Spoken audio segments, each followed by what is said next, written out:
Hello friends, welcome back to my channel SRK drama explain. Friends, ये video मैं लोगों के एंटरटेनमेंट के लिए बनाती हूँ, so please watch full, share, subscribe and like this video. जैसे कि फ्रेंड मैंने कहा था प्रीवियस पार्ट में कि मैं आप लोगों के लिए एक अमेजिंग सी स्टोरी लेकर आऊँगी, तो लेकर आ गई हूँ एक रिवेंज लव स्टोरी जो कि बहुत ही ज़्यादा अमेजिंग है, क्योंकि जिसमें हमारा हीरो रहता है वो हीरोइन से नफरत करता है और इस हद तक नफरत करता है कि उससे शादी करने की वो डिमांड करता है और फाइनली उसकी शादी हो भी जाती है। लेकिन आफ्टर मैरिज वो उसको बहुत ज़्यादा टॉर्चर करता है, जिसकी वजह से हमारी हीरोइन बहुत ज़्यादा हर्ट होती है और फाइनली यहाँ पर हमारी हीरोइन डिसाइड करती है कि वो उसे छोड़कर चली जाएगी। तभी हमारे हीरो को रियलाइज़ होता है कि वो तो उस लड़की से प्यार करने लगा है। वो उसे रोकने की कोशिश करता है लेकिन बहुत ज़्यादा देर हो चुकी थी, क्योंकि हीरोइन ने डिसाइड कर लिया था कि वो उसे छोड़कर जाएगी। तो देखते हैं इस ड्रामे में क्या हमारे हीरो को हमारी हीरोइन मिल पाती है या नहीं। सो फ्रेंड्स, फाइनली ये हमारे ड्रामे की एक्सप्लेनेशन का लास्ट पार्ट है, जिसमें दिखाया जाता है अब कॉन्ग को लॉन्ग की पूरी सच्चाई मालूम पड़ चुकी हुई होती है। तो वो उसे ढूंढता है बट वो कहीं नहीं मिलती है। तो कॉन्ग उसकी मॉम के पास कॉल करता है और उनसे पूछने की कोशिश करता है कि लॉन्ग इस वक्त कहाँ है, लेकिन उसकी मॉम को भी नहीं मालूम रहता है कि लॉन्ग इस वक्त कहाँ है। वो बोलती है कि अगर तुम्हें कहीं मालूम पड़ा कि मेरी बेटी है तो प्लीज़ मुझे भी इन्फॉर्म करना, क्योंकि मैं भी उसे कल रात से ढूंढ रही हूँ। इस वजह से कॉन्ग और भी ज़्यादा डर जाता है कि आखिर लॉन्ग कहाँ पर गई हुई है। उसकी मॉम को भी नहीं मालूम कि एक्चुअल में वो कहाँ है। अब नेक्स्ट सीन में लॉन्ग और रत्ना को दिखाया जाता है। यहाँ पर लॉन्ग को दिखाया जाता है वो हर न्यूज़पेपर में ढूंढती रहती है कि हो सकता है कि जेनी की डेथ की खबर हो, लेकिन वो शॉक रहती है क्योंकि किसी भी न्यूज़पेपर में जेनी की डेथ की न्यूज़ रहती ही नहीं है। तभी वहाँ पर रत्ना आती है और वो शॉक्ड में हो जाती है क्योंकि उसके फ़ोन पर जेनी की कॉल्स आ रही थी। अब ये बात वो लॉन्ग को बताती है। लॉन्ग भी बहुत ज़्यादा डर जाती है कि जेनी की तो डेथ हो चुकी है, हमने उसे अपने हाथों से मारा, तो उसके फ़ोन से कॉल कौन कर रहा है। यहाँ पर जो रत्ना रहती है वो हिम्मत बना के कॉल रिसीव करती है। यहाँ पर वो तो सुन के शॉक में रहती है कि वो कॉल किसी और की नहीं जेनी की रहती है। जेनी बोलती है, क्यों घबरा गई हो मुझे ज़िंदा देखकर? फिक्र मत करो, तुम्हारी लाइफ को स्पॉइल करने के लिए मैं आ रही हूँ, और याद रखना मैं बहुत जल्द कॉन्ग को भी तुम्हारी सच्चाई बता दूंगी कि तुमने किस तरह नियोंग को उसकी लाइफ से दूर किया और मेरा मर्डर करने की भी कोशिश की है। अब याद रखना मैं आ रही हूँ। अब से तुम दोनों अपनी उल्टी गिनती शुरू कर दो, क्योंकि याद रखना मैं बहुत जल्द कॉन्ग को तुम्हारी सच्चाई बताने वाली हूँ। अब यहाँ पर दिखाया जाता है जेनी कॉल कट कर देती है और ये सब वो प्रे के साथ मिलकर कर रही होती है। अब यहाँ पर जेनी और प्रे की फ्रेंडशिप हो जाती है, क्योंकि जेनी की जान उस वक्त प्रे ने बचाई थी जब वो बहुत ही ज़्यादा बुरी कंडीशन में थी। इस वजह से उसने प्रे को सब कुछ सच बता दिया था, जिसकी वजह से प्रे भी अब जेनी की हेल्प करने के लिए रेडी थी। अब यहाँ पर दिखाया जाता है जो लॉन्ग रहती है वो बहुत ज़्यादा डर जाती है कि अगर जेनी ने पुलिस स्टेशन में अपना स्टेटमेंट दे दिया तो हम दोनों कहीं जेल में ना चले जाएं। इस वजह से वो जेनी को दोबारा से मारने के लिए जा रही होती है, लेकिन यहाँ पर रत्ना उसे रोकने की कोशिश करती है कि हमने एक बार क्राइम कर दिया है तो दूसरी बार नहीं करेंगे। लेकिन जो लॉन्ग रहती है उसके भड़कावे में दोबारा रत्ना आ जाती है और यहाँ पर वो लोग गेट ओपन करते रहते हैं जाने के लिए। तभी वहाँ पर कॉन्ग की एंट्री होती है। वो गेट ओपन कर देता है और कहता है कि लॉन्ग तुम कहाँ थी, मैं तुम्हें कितने दिनों से ढूंढ रहा हूँ, फाइनली तुम मुझे मिल गई। अब बताओ तुमने मेरे साथ ऐसा क्यों किया, तुमने नियोंग के साथ ऐसा क्यों किया? हम दोनों के बीच में कितना ज़्यादा प्यार था, लेकिन तुम्हारी मिसअंडरस्टैंडिंग की वजह से आज नियोंग मेरे पास नहीं है, कहीं और चली गई है। जिस पर लॉन्ग कॉन्ग से बोलती है कि तुम किस लड़की की तरफदारी करने की कोशिश कर रही हो? उस लड़की की जो तुमसे प्यार नहीं करती है, बस तुम्हारे पैसों से प्यार करती थी। देखो आज तुम्हें छोड़कर चली गई है इस वजह से, क्योंकि उसे अपने बॉयफ्रेंड के साथ अपनी लाइफ को स्पेंड करना था। जब यहाँ पर कॉन्ग ये सब सुनता है तो लॉन्ग को शांत करवाता है और कहता है कि तुम्हें आइडिया भी नहीं है, तुम कितना ज़्यादा झूठ बोल रही हो, मुझे सारी सच्चाई तुम्हारी मालूम पड़ गई है। अब यहाँ पर जो रत्ना रहती है वो भी लॉन्ग की तरफ से रहती है और कॉन्ग को समझाने की कोशिश करती है, देखो लॉन्ग तुमसे बहुत ज़्यादा प्यार करती है और इसी वजह से इसने ये सब किया। अब यहाँ पर कॉन्ग बोलता है, अपनी सच्चाई तुमने खुद ही बयान कर दिया है, तो अब बताओ मैं तुम्हारा क्या हल करूँ? उसी वक्त एंट्री होती है जेनी और प्रे की। प्रे जेनी को लेकर आई हुई रहती है क्योंकि जेनी प्रॉपरली तौर पर चल नहीं पाती है एक्सीडेंट की वजह से। अब यहाँ पर जेनी और प्रे दोनों लॉन्ग और रत्ना की सच्चाई कॉन्ग को बताते हैं कि किस तरह तुम्हारी वाइफ को इन लोगों ने ज़बरदस्ती डिवोर्स पेपर पे साइन करने के लिए मजबूर किया था, और ये काम किसी और ने नहीं, तुम्हारी खुद की बुआ रत्ना ने किया था। और यहाँ पर जेनी ये भी सच्चाई बता देती है कि कॉन्ग को फंसाने के लिए लॉन्ग ने ही उसके गैराज में कसिनो का चुराया हुआ अमाउंट रखा था। अब यहाँ पर जो लॉन्ग रहती है वो कॉन्ग को एक्सप्लेन करने की कोशिश करती है कि कॉन्ग किसी भी तरह उसकी बातों में आ जाए। इस वजह से जो रत्ना रहती है वो उन दोनों को वहाँ से भगाने लगती है कि ये लोग यहाँ से चले जाएंगे तो मामला ठंडा हो जाएगा। लेकिन यहाँ पर दिखाया जाता है जो प्रे रहती है वो तो रत्ना पे भारी पड़ जाती है और कहती है कि तुम तो आज चुप रहो, और उसके साथ साथ वो वीडियो भी शो कर देती है जो कि जेनी ने बनाया था। उस वीडियो में साफ साफ दिखाई दे रहा था कि किस तरह लॉन्ग ने तौर के गैराज में जाके कसिनो का अमाउंट छुपाया था और इल्ज़ाम तौर पे लगाया था कि वो नियोंग के चक्कर में ये सब कर रहा है। अब जब कॉन्ग के सामने पूरी सच्चाई सामने आ जाती है तो वो अपनी आंट को भी नहीं छोड़ता और कहता है कि मैं आप लोगों को कभी नहीं छोड़ूंगा, लेकिन सबसे पहले मेरा टारगेट है मैं किसी भी तरह नियोंग को ढूंढूं, इस वक्त वो कहाँ पर है। अब यहाँ पर जो जेनी रहती है वो बोलती है कि तुम जाओ नियोंग को ढूंढने के लिए, इन्हें तो मैं हैंडल कर लूँगी क्योंकि मैंने ऑलरेडी पुलिस को इन्फॉर्म कर दिया है, वो बस आते ही होंगे। तभी कॉन्ग वहाँ से चला जाता है, लेकिन रत्ना उसे रोकने की कोशिश करती है, कॉन्ग नहीं रुकता है। तभी वहाँ पर पुलिस आ जाती है। अब पुलिस को देखकर जो लॉन्ग और रत्ना रहती है उन लोग की सिट्टी पिट्टी गुल हो जाती है। पुलिस से बचने के लिए वो लोग वहाँ से भागते रहते हैं और यहाँ पर जेनी उन लोग का पीछा करती रहती है। यहाँ पर भागते भागते उन्हें एक मिट्टी का घड़ा टाइप का दिखता है जो कि बहुत बड़ा रहता है। वो लोग उसमें छुप जाते हैं ताकि पुलिस उन्हें ना ढूंढ पाए, और ऐसा ही होता है। वहाँ से पुलिस चली जाती है, लेकिन तभी वहाँ पर जेनी और प्रे आ जाती हैं और वो दोनों उन लोग का भांडा फोड़ देती हैं और कहती हैं कि पुलिस ये रहे आपके कसूरवार और इन्हें लेकर जाओ। और रत्ना के जाने के बाद वहाँ पर प्रे बोलती है जेनी से, मैंने कहा था ना अगर तुम मुझे सच्चाई बताओगी तो हो सकता है मैं तुम्हारी हेल्प कर दूँ। देखो एज अ फ्रेंडशिप के तौर पर मैंने तुम्हारी हेल्प कर दिया है, तो क्या ख्याल है, क्या हम दोनों फ्रेंडशिप कर लें। अब यहाँ पर जेनी बोलती है मुझे कुछ टाइम लगेगा क्योंकि मुझे नहीं लगता है कि मुझे तुमसे फ्रेंडशिप करनी चाहिए, क्योंकि मैंने ऑलरेडी तुम्हें उस वक्त ही अपना फ्रेंड मान लिया था जब मैंने हॉस्पिटल में तुम्हें देखा था कि तुमने मेरी जान बचाई। तो लो फ्रेंडशिप का हाथ, तो अब हम दोनों फ्रेंडशिप कर लेंगे। अब यहाँ पर दिखाया जाता है जेनी और प्रे के बीच सारी मिसअंडरस्टैंडिंग दूर हो जाती है और वो दोनों बहुत ही अच्छे दोस्त बन जाते हैं। अब सीन दिखाया जाता है हमारी नियोंग का, जो कि फाइनली थाईलैंड छोड़ने का डिसाइड कर चुकी थी और वो टोक्यो में जा रही थी। अब यहाँ पर जो उसकी मॉम रहती है वो तो उन्हें नहीं जाने देना चाह रही होती है, लेकिन क्या करे, बेटी की जिद के आगे माँ का क्या कहना।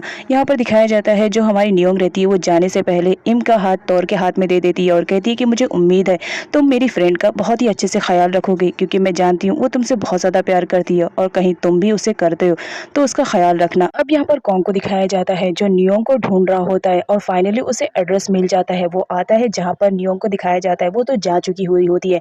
अब यहाँ पर जो पीड़ रहती है वो कॉन्ग को देखकर शॉक्ड हो जाती है और उससे कहती है कि तुम यहाँ से चली जाओ, तुमने मेरी बेटी की लाइफ को जहन्नम बना दिया है। अब तो वो यहाँ पर है भी नहीं। अब जब ये बात कॉन्ग सुनता है तो शॉक्ड में रहता है और वो तोर से पूछता है कि कहाँ गई नियोंग, मुझे बताओ। जिस पर तोर कॉन्ग से बोलता है कि तुमने नियोंग को इतना ज़्यादा टॉर्चर कर दिया, इतना ज़्यादा परेशान कर दिया कि वो तुमसे इतना दूर जाना चाह रही है कि वो कंट्री छोड़कर जा रही है। अब जब ये बात कॉन्ग सुनता है तो बहुत शॉक्ड में रहता है, क्योंकि उसने ये एक्सपेक्टेशन नहीं किया था। अब यहाँ पर वो सारे लोगों को सच बता देता है कि जो डिवोर्स का मैटर था उसकी आंट और लॉन्ग का करा धरा था। अब यहाँ पर वो सारे लोगों से माफ़ी मांग लेता है और उनसे प्रॉमिस करता है कि अगर नियोंग उसे वापस मिल गई तो वो कभी भी नियोंग के साथ बुरा नहीं करेगा, जिसकी वजह से पीट रेडी हो जाती है और वो तोर को बोलती है कि ठीक है अब तुम लेकर जाओ कॉन्ग को, अब आगे जो भी फैसला रहेगा वो मेरी बेटी खुद डिसाइड करेगी। अब यहाँ पर दिखाया जाता है जो कॉन्ग रहता है वो फटाफट अपनी कार की स्पीड बढ़ाकर एयरपोर्ट जाने लगता है। इधर नियोंग को दिखाया जाता है वो इस फैसले पे खुश तो नहीं रहती है, लेकिन वो क्या करे, अपनी बेबी की लाइफ को सिक्योर करने की वजह से वो कंट्री छोड़कर जाती है। फाइनली यहाँ पर नियोंग अपनी बेस्ट फ्रेंड इम को गुड बाय बोलती है और कहती है कि मेरी मॉम का ख्याल रखना। अब यहाँ पर वो जाने ही लगती है, तभी अचानक से उसे चक्कर आने लगते हैं जिसकी वजह से वो गिरने लगती है। तो इम और टिन उसे संभालते हैं और टिन उसे साइड में लेकर बैठाता है और कहता है कि अगर तुम्हारी कंडीशन इतनी ज़्यादा बुरी है तो तुम ट्रैवल कैसे करोगी। लेकिन जो नियोंग रहती है वो बोलती है कि कोई बात नहीं, मैं मेडिसिन खा लूँगी और मेडिसिन खाने के बाद मैं ठीक हो जाऊँगी, लेकिन मैं अपना ट्रैवलिंग ज़रूर करूँगी। जिस पर इम बोलती है ठीक है लाओ मैं तुम्हें तुम्हारी मेडिसिन दे दूँ। अब वो मेडिसिन ढूंढने लगती है नियोंग के पर्स में, लेकिन नियोंग मना कर रही होती है। तभी इम मेडिसिन निकाल लेती है और उस पर वो देख लेती है कि ये प्रेगनेंसी की मेडिसिन है।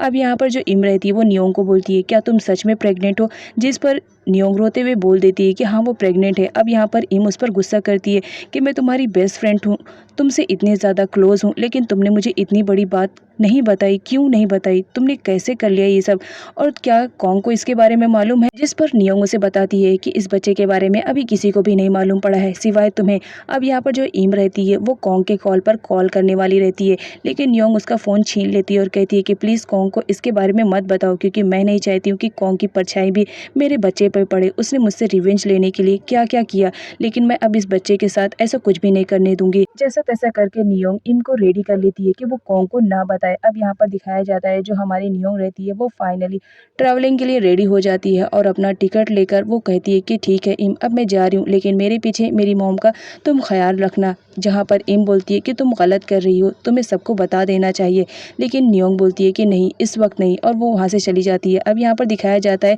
जो कॉन्ग रहता है वो टिन के फ़ोन पर कॉल करता है ताकि वो नियोंग को रोक सके, बट जो टिन रहता है वो तो उसका कॉल रिसीव ही नहीं करता है क्योंकि सारे लोग कॉन्ग से गुस्सा करते हैं। तभी यहाँ पर जो तौर रहता है वो बोलता है ठीक है मैं अपने फ़ोन से कॉल ट्राई करता हूँ। वो भी कॉल करता है लेकिन उसका भी कॉल नहीं लग पाता है, जिसकी वजह से कॉन्ग बहुत ज़्यादा परेशान हो जाता है। यहाँ पर नियोंग को दिखाया जाता है फ़्लाइट का टाइमिंग 30 मिनट्स का रहता है, जिसकी वजह से वो वेट करने लगती है। अब यहाँ पर जब वो वेटिंग एरिया में बैठे रहती है तभी वहाँ पर एक बच्चे को देखती है जो दौड़ते हुए आता है और गिर जाता है। तभी वहाँ पर उसके फादर आते हैं और उसे प्यार से संभालते हुए उसे एक जगह बिठाते हैं और उसकी केयरिंग करने लगते हैं। तभी उसकी मॉम भी आती है और केयरिंग करने लगते हैं। तभी यहाँ पर नियोंग को अपने बेबी की फ़िक्र होने लगती है। अब नेक्स्ट सीन में दिखाया जाता है फाइनली इम पीट को इन्फॉर्म कर देती है कि नियोंग प्रेग्नेंट है। अब यहाँ पर जो पीट रहती है वो ये सब सुन के शॉक रहती है कि नियोंग ने उसे कुछ भी नहीं बताया और वो इस कंडीशन में ट्रैवल करने जा रही है। तभी कॉन्ग पीछे से सुन लेता है और ये बात सुनकर तो वो शॉक में रहता है। वो इम से जाता है क्लियर करने के लिए, क्या तुमने जो कहा क्या वो सच है, क्या नियोंग सच में प्रेग्नेंट है। जहाँ पर इम उसे क्लियरली बता देती है कि हाँ नियोंग प्रेग्नेंट है, तुम्हारी वजह से आज उसने इतना बड़ा कदम उठा लिया कि वो कंट्री छोड़कर जा रही है। अब ये बात सुनकर तो कॉन्ग शॉक में हो जाता है। वो पूछता है कि नियोंग का है, जहाँ उसे मालूम पड़ता है कि नियोंग अंदर जा चुकी है। तो फटाफट कॉन्ग आता है और अपनी गाड़ी से अपना वीज़ा और पासपोर्ट निकालता है और फटाफट जाता है ताकि वो नियोंग को किसी भी तरह रोक पाए। अब यहाँ पर नियोंग को दिखाया जाता है जो कि फ़्लाइट में फाइनली बैठ चुकी होती है और अपने पास्ट के बारे में सोचती रहती है, लेकिन वो सोचती है कि कुछ नहीं, मैं और मेरे बेबी फ्यूचर में खुश रहेंगे। वो यही सोचकर बैठ जाती है। नेक्स्ट सीन में दिखाया जाता है जो कॉन्ग रहता है वो नियोंग को ढूंढते ढूंढते फाइनली उस प्लेन में आ जाता है और यहाँ पर वो नियोंग को देखकर बहुत खुश होता है और वो नियोंग के पास जाता है और उससे कहता है तुम इस तरह मुझे छोड़कर नहीं जा सकती हो, वो भी तब जब मुझे मालूम पड़ा कि तुम प्रेग्नेंट हो। अब यहाँ पर जो नियोंग रहती है वो बोलती है कि तुम यहाँ से चले जाओ, मुझे तुम्हारी शक्ल भी नहीं देखनी है। जिस पर कॉन्ग बोलता है एक बार मेरी बात तो सुन लो प्लीज़, मुझे छोड़कर मत जाओ, हमारे बीच जो भी मिसअंडरस्टैंडिंग हुई है मैं क्लियर कर दूंगा। यहाँ पर नियोंग बोलती है कौन सी मिसअंडरस्टैंडिंग, मैं पहले गलतफहमी में जी रही थी कि तुम मुझसे प्यार करते थे, लेकिन फाइनली चलो आज मेरे सामने सच आ ही गया कि तुम मुझसे नफरत कर रहे हो। रिवेंज लेने के लिए, प्रॉपर्टी लेने के लिए तुमने मुझे इस हद तक टॉर्चर किया कि आज फाइनली मैंने डिसाइड कर लिया कि मैं तुमसे दूर हो जाऊंगी। यहाँ पर नियोंग गार्ड्स को बुलवाती है और कहती है कि ये पर्सन मुझे बहुत ज़्यादा परेशान कर रहे हैं, प्लीज़ आप लोग यहाँ से ले जाइए इसे। अब यहाँ पर दिखाया जाता है कॉन्ग के पास टिकट नहीं रहता है तो गार्ड उसे लेकर जाते हैं, जहाँ पर कॉन्ग नियोंग से बार बार सॉरी कहता है और कहता है कि प्लीज़ मुझे एक मौका दे दो, मेरी बेबी को मुझसे अलग मत करो। लेकिन नियोंग नहीं मानती है और प्लेन में बैठ जाती है। यहाँ पर कॉन्ग जब वापस आ जाता है तो तोर उस पर गुस्सा कर रहा होता है कि ये सब तुम्हारी वजह से हो रहा है, अगर तुमने नियोंग का ट्रस्ट जीता होता तो आज ऐसा नहीं होता और इन दोनों के बीच फाइट होने लगती है। लेकिन यहाँ पर कॉन्ग को दिखाया जाता है वो तो नियोंग के पीछे भाग रहा होता है और उसे कहता है कि प्लीज़ मुझे यहाँ से जाने दो, गार्ड्स प्लीज़ मुझे छोड़ दो, मुझे एक बार मेरी वाइफ से मिलने के लिए जाने दो। लेकिन तभी वो देखता है कि फ़्लाइट तो उड़ चुकी है। वो नियोंग के पीछे जाने की कोशिश करता है और चिल्लाता है नियोंग प्लीज़ मुझे छोड़कर मत जाओ, प्लीज़ मुझे एक मौका दो, आई एम सॉरी, मैंने पास्ट में जो भी गलतियाँ की मुझे माफ़ कर दो। लेकिन यहाँ पर दिखाया जाता है नियोंग तो जा चुकी थी। इस वजह से कॉन्ग बहुत ज़्यादा अपसेट हो जाता है, इतना ज़्यादा कि उसे कुछ भी समझ में नहीं आ रहा होता है। वो नियोंग का ही नाम ले रहा होता है जिसे देखकर बाकी सारे लोगों को उस पर तरस आ रहा होता है। तभी वहाँ पर एक लेडी की एंट्री होती है जिसे देखकर कॉन्ग के चेहरे पे थोड़ी सी स्माइल आती है। वो तो शॉक्ड में रहता है और दिखाया जाता है वो कोई और नहीं हमारी नियोंग रहती है।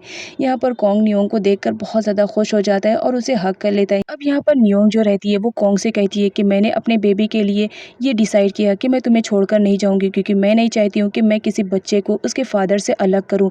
अब यहाँ पर जो कॉन्ग रहता है वो बहुत ज़्यादा खुश होता है और नियोंग से प्रॉमिस करता है कि लाइफ में कभी भी वो उसके साथ कभी भी ऐसा कोई काम नहीं करेगा जिसकी वजह से वो हर्ट होए।